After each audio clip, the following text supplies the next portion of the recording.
Պարոն Փաշինյան, ես ուզում եմ անդրադառնանք հայ-ռուսական հարաբերությունների, մասնավորապես երեք ձեր գնահատականներին եւ տեսեք, դուք մշտապես այսպես թիրախում եք պահում տնտեսական խնդիրները, բայց չեք կարծում, որ սա քաղաքական հարց է եւ դուք ամենևին չեք անդրադառնում քաղաքական բաղադրիչին Ռուսաստանի կողմից Հայաստանին պարտադրվող քաղաքական կողմնորոշման հարցը, որովհետև դա որքան տնտեսական է, կրկնակի անգամ քաղաքական պահանջ են մեր առջև դնում։ Ինչու է այս պահին Ռուսաստանը կարևորում, որ Հայաստանը հստակ կողմնորոշվի քաղաքական առումով։ Դուք արդյոք առիթ տվել եք, որ Ռուսաստանում կասկածում են, որ քաղաքական առումով Հայաստանը լավ գործընկեր չէ, օրինակ։ Քաղաքական բաղադրիչին անդրադարձեք, ինչու է մեր դեմ այդ պահանջը դրվում, դուք ասում եք այլ շուկաներն են պատճառը, բայց իրականում մենք տեսնում ենք, որ այնտեղից քաղաքական է ավելի շատ պահանջը Հայաստանի առջև դրվում։ Եվ երկրորդը էլի հարցից արձանցյալ, դուք երբ որ հեռախոսազրույց եք ունեցել Ռուսաստանի Դաշնության նախագահի հետ, խոսել եք, խնդրել եք, ձեր հաղորդագրությունը այդպես է, խնդրել եք վերացնել սահմանափակումները, միջոցներ ձեռնարկել, բայց մինչ այդ կառավարությունը բոլոր օղակներով վստահեցնում էր, որ եվրոպական շուկան Հայաստանի համար բաց է, մենք խնդիր չունենք, մեր ապրանքները այնտեղ կգնան, այդ դեպքում էլ խնդրելու իմաստը որն էր։ Շնորհակալ եմ, նախ էլի ուզում եմ ընդգծել, որ ես Հայաստան-Ռուսաստան հարաբերությունների պատասխանատուն եմ, ես հայ-ռուսական հարաբերությունների պատասխանատուն չեմ, եւ հայ-ռուսական հարաբերությունները ուրիշ բան են, մենք տեսնում ենք, որ հայ-ռուսական հարաբերությունները տեղ-տեղ, այսինքն ուրիշ բովանդակություն ունեն, այս ուղղակի որպես գիտություն։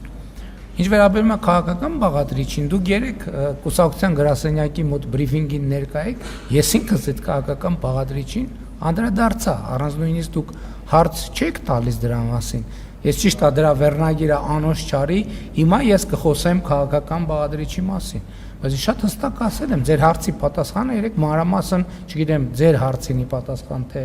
լրագրողներից որևէ ուրիշ լրագրողը, ես ասել եմ, որ խնդրեմը հետեւյալի մեջ է։ Հայաստանը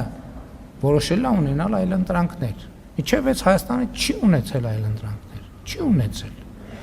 Տնտեսական առումով։ Ոչ, այդ թվում քաղաքական առումով։ Ինչի տնտեսական առումով, այդ թվում քաղաքական առումով։ Ինչա տեղի ունեցել, ինչն է խնդրեմը։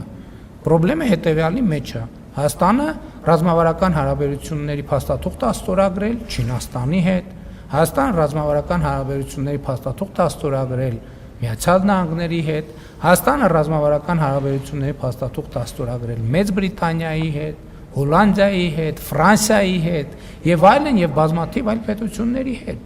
Իսկ նախկինում Հայաստանը ռազմավարական հարաբերություններ չուներ կամ չէր կարող ունենալ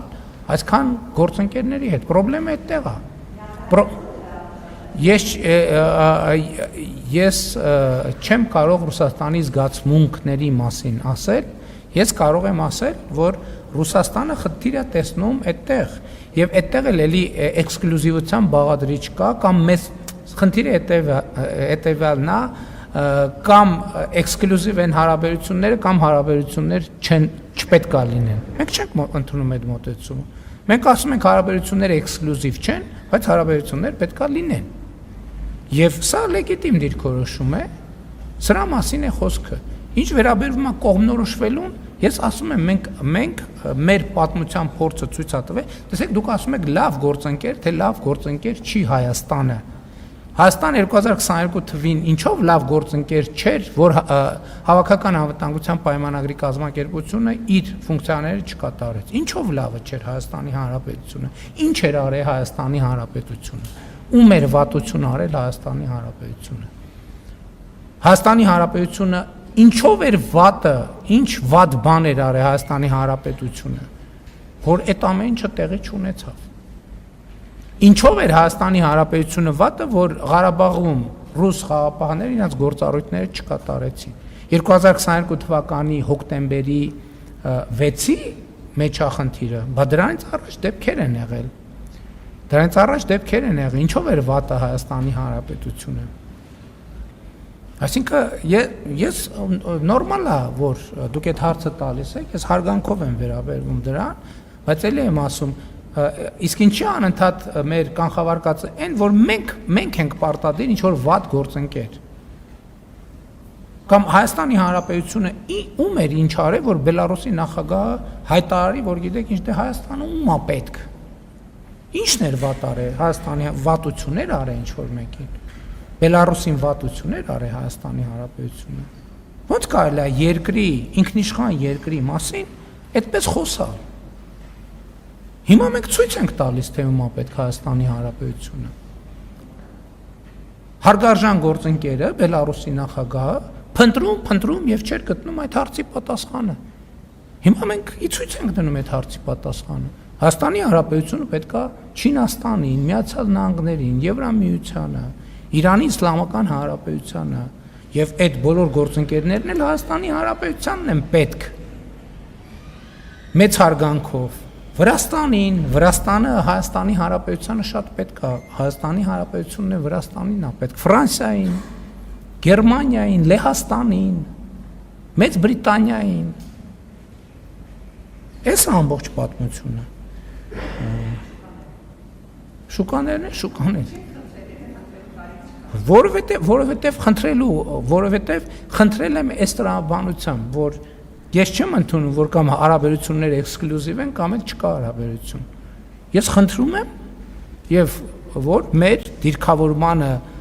մոտենան ըմբռնումով եւ հարգանքով, մանավանդ որ գործնականում դրա լեգիտիմությունը կասկածի տակ չի առնվում։ Ասում եմ, որ այո, դուք իրավունք ունեք ունենալ այլ ընտրանքներ, բայց այսօր որոշեք, թե որ այլ ընտրանքն եք ընտրում։ Ես ասում եմ, այն այլ ընտրանքը դեռ ձևավորված չի, սկսվել այլ ընտրանքը ձևավորելու process-ը, կձևավորվի այլ ընտրանք, հիմա ազնիվ չի լինի, որ մենք մեր ժողովրդի առաջ հարց դնենք, դուք չձևավորված այլ ընտրանքը ուզում եք թե չեք ուզում, որտեղ մեր ժողովուրդը լիքը հարցեր կտա, որոնց պատասխանները մենք այսօր չունենք։ Կգնանք, կաշխատենք այդ հարցերի պատասխանները կձևակերպենք, կվերադառնանք եւ մեր ժողովրդին կհարցնենք։ Ես էլի եմ ասում, ես հարգանքով եմ վերաբերվում, որ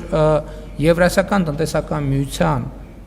4 երկրների ղեկավարներ մայիսի 29-ին ընդունել են հայտարարություն աջակցելով Եվրամիությանը անդամագրվելու հարցով հարակվե անելու գաղափարը Հայաստանի Հանրապետությունում։ Բայց